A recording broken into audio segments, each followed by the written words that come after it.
ನಮಸ್ಕಾರ ನನ್ನೆಲ್ಲ ರೈತ ಬಾಂಧವರಿಗೆ ಕೃಷಿ ಬದುಕು 244 ಯೂಟ್ಯೂಬ್ ಚಾನಲ್ಗೆ ಸ್ವಾಗತ ಅಂತ ಹೇಳ್ತಾ ರೈತರಿಗೆ ಒಂದು ಸಾಕಷ್ಟು ಇತ್ತೀಚಿನ ದಿನಗಳಲ್ಲಿ ಸಾಕಷ್ಟು ರೈತರು ಬರೀ ಅಡಿಕೆ ಕೃಷಿ ಮೇಲೆ ಹೆಚ್ಚಿಗೆ ಒತ್ತು ಕೊಡ್ತಾ ಇದ್ದಾರೆ. ಅಂದರೆ ಬೇರೆ ಕೃಷಿಯನ್ನು ಮಾಡ್ತಾ ಇದ್ದಾರೆ, ಆದರೆ ಬೇರೆ ಕೃಷಿ ಜೊತೆಗೆ ಸ್ವಲ್ಪ ಅಡಿಕೆಗೆ ಸ್ವಲ್ಪ ಜಾಸ್ತಿ ಒತ್ತು ಕೊಡ್ತಾ ಇದ್ದಾರೆ. ಇತ್ತೀಚಿನ ಈಗ ಬಯಲುಸೀಮೆಗೆ ಕೂಡ ಅಡಿಕೆ ಕೃಷಿಯನ್ನು ಮಾಡ್ತಾಯಿದ್ದಾರೆ. ಹೀಗಾಗಿ ಈಗ ಇರುವಂಥ ಅಡಿಕೆ ಬೆಳೀತಾ ಇರುವಂಥ ರೈತರಿಗೆ ಕಾಡುವಂಥ ಪ್ರಶ್ನೆ ಏನಪ್ಪ ಅಂತಂದರೆ, ನಮ್ಮಲ್ಲಿರುವಂಥ ಅಡಿಕೆ ಗಿಡಗಳು 3 ಅಥವಾ 2 ಹಿಂಗಾರುಗಳು ಹಾಕಿ ಮೇಲ್ಗಡೆ ಹೊಟ್ಟೆ ಇರೋದಿಲ್ಲ, ಅಂದರೆ 2-3 ಹಿಂಗಾರುಗಳನ್ನ ಹಾಕಿ ಅಲ್ಲಿಗೆ ಆ ಸೀಸನಿನ ಅಂತ್ಯ ಮಾಡ್ತಾಯಿದೆ. ಮತ್ತು ಇನ್ನೊಂದೇನಪ್ಪ ಅಂದರೆ ಅಡಿಕೆ ಗರಿಗಳು ಏನೈತಲ್ಲ, ಅಡಿಕೆ ಗರಿಗಳು ದೊಡ್ಡದಾಗಿರೋದಿಲ್ಲ, ಅಂದರೆ ಗುಂಪಾಗಿ ಒಂಥರ ಅಡಿಕೆ ಕೃಷಿ ನಾನೀಗೇನು ತೋರಿಸ್ಕೊಡ್ತಾ ಇದ್ದೀನಿ.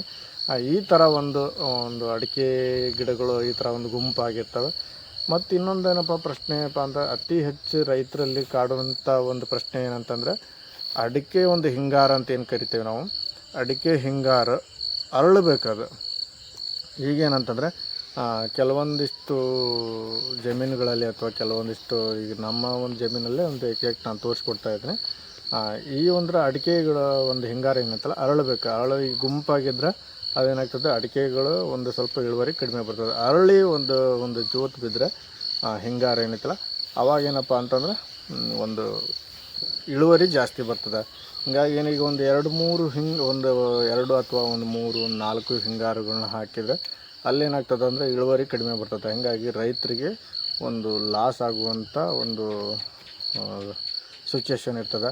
ಏನಪ್ಪ ಅಂದ್ರೆ ಮಿನಿಮಮ್ 6 ಅಥವಾ 7 ಹಿಂಗಾರುಗಳನ್ನ ಇಟ್ಟರೆ ರೈತರಿಗೆ ಹೆಚ್ಚಿನ ಇಳುವರಿ ಬರ್ತದೆ ಮತ್ತು ಲಾಭದಾಯಕ ಕೃಷಿಯೂ ಆಗ್ತದೆ.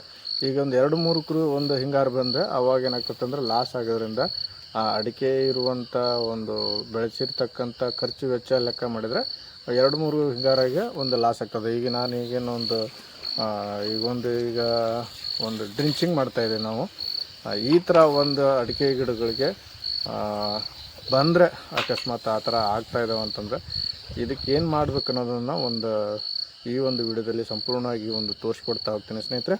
ಹಾಗಾಗಿ ವಿಡಿಯೋನ ಆದಷ್ಟು ಪೂರ್ತಿಯಾಗಿ ನೋಡಿ. ವಿಡಿಯೋ ಇಷ್ಟ ಆದರೆ ಖಂಡಿತವಾಗಿ ಲೈಕ್ ಮಾಡೋದನ್ನು ಮರಿಬಿಡಿ ಅಂತ ಹೇಳ್ತಾ, ಹಾಗೆ ಯಾರೆಲ್ಲ ನಮ್ಮ ಚಾನಲ್ನ ಹೊಸದಾಗಿ ನೋಡ್ತಾ ಇದ್ರಿ ಅಂತ ದಯವಿಟ್ಟು ಈ ಚಾನಲ್ನ ಸಬ್ಸ್ಕ್ರೈಬ್ ಮಾಡಿಕೊಂಡು ಆದಷ್ಟು ವಿಡಿಯೋಗಳನ್ನ ಪೂರ್ತಿಯಾಗಿ ನೋಡಿ ಅಂತ ಹೇಳ್ತಾ, ಬನ್ನಿ ಸ್ನೇಹಿತರೆ, ಇವಾಗ ನಾನು ಎಕ್ಸಾಕ್ಟ್ ಯಾವ ಥರ ಔಷಧಗಳನ್ನ ಹಾಕ್ಕೊಂಡು ಮತ್ತು ಮೇನಾಗಿ ಏನಪ್ಪ ಅಂತಂದರೆ ಈ ಔಷಧ ಡ್ರಿಂಚಿಂಗ್ ಮಾಡೋ ಟೈಮ್ನಲ್ಲಿ ವಾತಾವರಣ ಅಥವಾ ಏನೋ ಮಳೆ ವಾತಾವರಣ ಇದ್ದರೆ ಬೆಸ್ಟ್.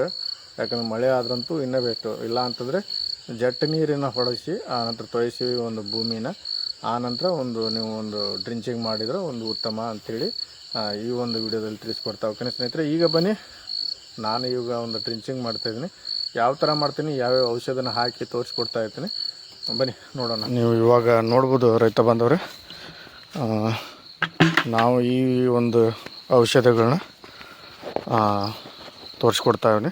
ಯಾವ್ಯಾವ ಔಷಧಗಳನ್ನ ಎಷ್ಟೆಷ್ಟು ಪ್ರಮಾಣದಲ್ಲಿ ಹಾಕ್ಬೇಕಂತೇಳಿ ತೋರಿಸ್ಕೊಡ್ತಾ ಹೋಗ್ತೀನಿ ಸ್ನೇಹಿತರೆ. ಹಾಗೆ ಈಗ ನೀವು ತೋರಿಸ್ಕೊಡ್ತೀನಿ ನೋಡ್ಬೋದು. ಅಲ್ಬಾರ್ 20% ಬೊರಾನ್ ಔಷಧ ಇದೆ ನೋಡ್ಬೋದು. ಇದು ಏನಪ್ಪ ಅಂತಂದರೆ 200 ಲೀಟ್ರಿಗೆ ಅರ್ಧ kg ಒಂದು ಪ್ಯಾಕೆಟ್ ಹಾಕೋಬೇಕು. ಅಂದರೆ 200 ಲೀಟ್ರಿಗೆ ಈಗ ನಾನೇನು ನೀರು ತುಂಬಿಟ್ಟಿದ್ದೀನಿ ನೋಡ್ಬೋದು. ಸರಿಯಾಗಿ 200 ಲೀಟ್ರ್ ಅಂತಂದರೆ ಇದರ ಲೆವೆಲ್ ಪೂರ್ತಿಯಾಗಿ ತುಂಬಿದರೆ 220 ಲೀಟ್ರ್ ಆಗ್ತದೆ. ಇದು ಅದಕ್ಕೇನಾಗ್ತದೆ ಅಂದ್ರೆ 200 ಲೀಟ್ರ್ ಮಾತ್ರ ಈ ಕರೆಕ್ಟಾಗಿ ನೀರನ್ನು ಹಾಕ್ಕೋಬೇಕು. ಅದಕ್ಕೇನಪ್ಪ ಅಂತಂದರೆ ಬೊರಾನ್ ಅರ್ಧ kg ಒಂದು ಪ್ಯಾಕೆಟ್ 200 ಲೀಟ್ರಿಗೆ. ಆನಂತರ ಜೀವರಸ ಈಗೇನು ತೋರಿಸ್ಕೊಡ್ತಾ ಇದ್ದೀನಲ್ಲ ಇದು ಅಷ್ಟೇ. ಇದು 200 ಲೀಟ್ರಿಗೆ ಅರ್ಧ ಲೀಟ್ರ್ ಜೀವರಸ ಹಾಕೋಬೇಕು. ನೆಕ್ಸ್ಟ್ ಇನ್ನೊಂದು ತೋರಿಸ್ಕೊಡ್ತೀನಿ.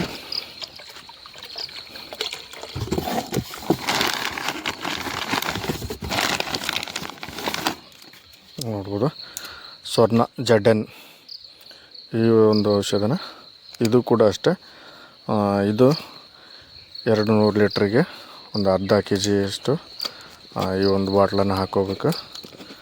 ಇವರು ಏನಾಯ್ತಲ್ಲ ಒಂದು ಅರ್ಧ ಲೀಟ್ರ್ ನೀರಿಗೆ ಸರಿಯಾಗಿ ಮಿಕ್ಸ್ ಮಾಡಿಕೊಂಡು ಹಾಕೋಬೇಕು. ಮತ್ತು ಇನ್ನೊಂದೇನಪ್ಪ ಅಂತಂದರೆ ಯೂರಿಯಾನೂ ಕೂಡ ಅಷ್ಟೇ. ಒಂದು ಇದು 200 ಲೀಟ್ರಿಗೆ ಇದು ಕೂಡ 6 ಕೆ ಜಿಯಷ್ಟು ಹಾಕೋಬೋದು. ಈಗ ನಾನು ತೋರಿಸ್ಕೊಡ್ತಾ ಇದ್ದೀನಲ್ಲ ಇದು ಕೂಡ ಅಷ್ಟೇ 6 ಕೆ ಜಿಯಷ್ಟು ಒಂದು 200 ಲೀಟ್ರಿಗೆ ಒಂದು ಯೂರಿಯಾನ ಹಾಕೋಬೇಕು ಕಂಪಲ್ಸರಿಯಾಗಿ.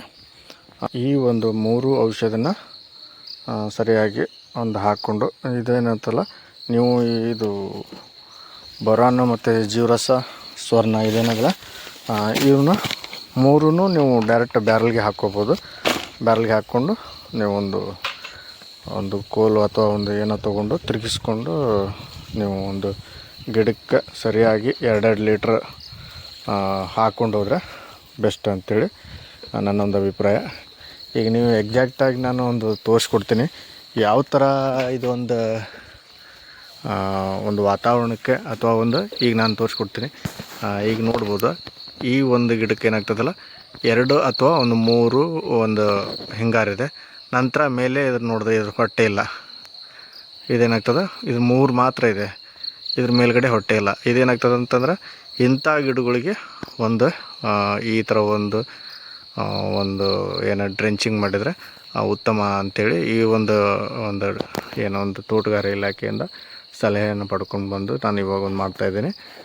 ನೀವು ಈ ಗಿಡನೂ ನೋಡ್ಬೋದು. ಇದರಲ್ಲಿ ಕೂಡ ಅಷ್ಟೇ ಒಂದು ಅಥವಾ 2 ಹಿಂಗಾರು ಹಾಕ್ಕೊಂಡಿದೆ. ಇದ್ರ ಮೇಲೂ ಕೂಡ ಒಂದು ಮೇಲ್ಗಡೆ ಹೊಟ್ಟೆ ಇಲ್ಲ. ನೀವು ನೋಡ್ಬೋದು 1 ಅಥವಾ 2 ಮಾತ್ರ ಹಾಕಿದೆ, ಮೇಲ್ಗಡೆ ಹೊಟ್ಟೆ ಇಲ್ಲ. ಹೀಗಾಗಿ ಈ ಏನಾಯ್ತಲ್ಲ ಒಂದು ಹಿಂಗಾರು ಏನೈತಲ್ಲ ಇದು ಅರಳಬೇಕು ಪೂರ್ತಿಯಾಗಿ. ಒಂದು ಬಿಚ್ಚಿ ಹರಡಿದ್ರೆ ಒಂದು ಇಳುವರಿನೂ ಮತ್ತು ಇಳುವರಿ ಜಾಸ್ತಿ ಬರ್ತದೆ. ಈಗ ತೋರಿಸ್ಕೊಡ್ತೇನೆ ನೋಡಿ. ಈ ಥರ ಬಿಚ್ಚಿ ಹರಡಬೇಕು. ಏನು ಹಿಂಗಾರ ಅಂತ ಏನು ಕರಿತೀವಲ್ಲ ಈ ಥರ ಬಿಚ್ಚಿ ಹರಡಬೇಕು. ಇದು ನೋಡಿ ಇದರಲ್ಲಿ ಕೂಡ ಅಷ್ಟೇ. ಈಗ ಆಲ್ರೆಡಿ 4 ಹಿಂಗಾರ ಹಾಕಿದೆ. ಅದ್ರ ಮೇಲ್ಗಡೆ ಇನ್ನೂ ಹೊಟ್ಟೆ ಕಾಣಿಸ್ತಾ ಇದೆ. ಈ ಥರ ಪ್ರತಿಯೊಂದು ಗಿಡನೂ ಈ ಥರ ಇದ್ದರೆ ರೈತರಿಗೆ ಉತ್ತಮ ಇಳುವರಿ ಅಂಥೇಳಿ ಈ ಅಭಿಪ್ರಾಯ. ಇದು ನೋಡ್ಬೋದು ಈ ಗಿಡನೂ ಅಷ್ಟೇ 4 ಹಿಂಗಾರ ಹಾಕಿದೆ ಆಲ್ರೆಡಿ, ಮತ್ತು ಇನ್ನು ಮೇಲ್ಗಡೆನೂ ಹೊಟ್ಟೆನೂ ಇದೆ. ಹೀಗಾಗಿ ಇವೆಲ್ಲ ಇಳುವರಿ ಬರ್ತವೆ. ಒಂದೊಂದು ಗಿಡಗಳು ಮಾತ್ರ ಏನಾಗ್ತದೆ ಹಿಂಗಾರುಗಳು ಕಡಿಮೆ ಹಾಕ್ತಿರ್ತಾವೆ. ಆವಾಗ ಏನಾಗುತ್ತೆ ಇಳುವರಿ ಜಾಸ್ತಿ ಬರುತ್ತೆ, ರೈತರಿಗೆ ಲಾಸ್ ಆಗುವಂಥ ಸಿಚುವೇಶನ್ ಇರ್ತದೆ. ಹೀಗಾಗಿ ನೋಡ್ಬೋದು ಸ್ನೇಹಿತರೆ. ಆ ಕಾರಣಕ್ಕೆ ಈ ಥರ ಡ್ರಿಂಚಿಂಗ್ ಮಾಡಿದರೆ ಉತ್ತಮ ಅಂಥೇಳಿ ನನ್ನ ಅಭಿಪ್ರಾಯ. ನೋಡಿದ್ರೆ ಸ್ನೇಹಿತರೆ ಈ ವಿಡಿಯೋ ಅನಿಸಿಕೆ ಏನೇ ಇದ್ದರೂ ನೀವು ಕಮೆಂಟ್ ಮೂಲಕ ನಿಮ್ಮ ಅಭಿಪ್ರಾಯನ ತಿಳಿಸ್ಬೋದು ಅಂತ ಹೇಳ್ತಾ ಈ ವಿಡಿಯೋನ ಇಲ್ಲಿಗೆ ಮುಗಿಸ್ತಾ ಇದ್ದೀನಿ. ಹಾಗೆ ಮತ್ತೊಂದು ವಿಡಿಯೋದಲ್ಲಿ ಸಿಗೋಣ ಅಂತ ಎಲ್ರಿಗೂ ವಂದನೆಗಳು.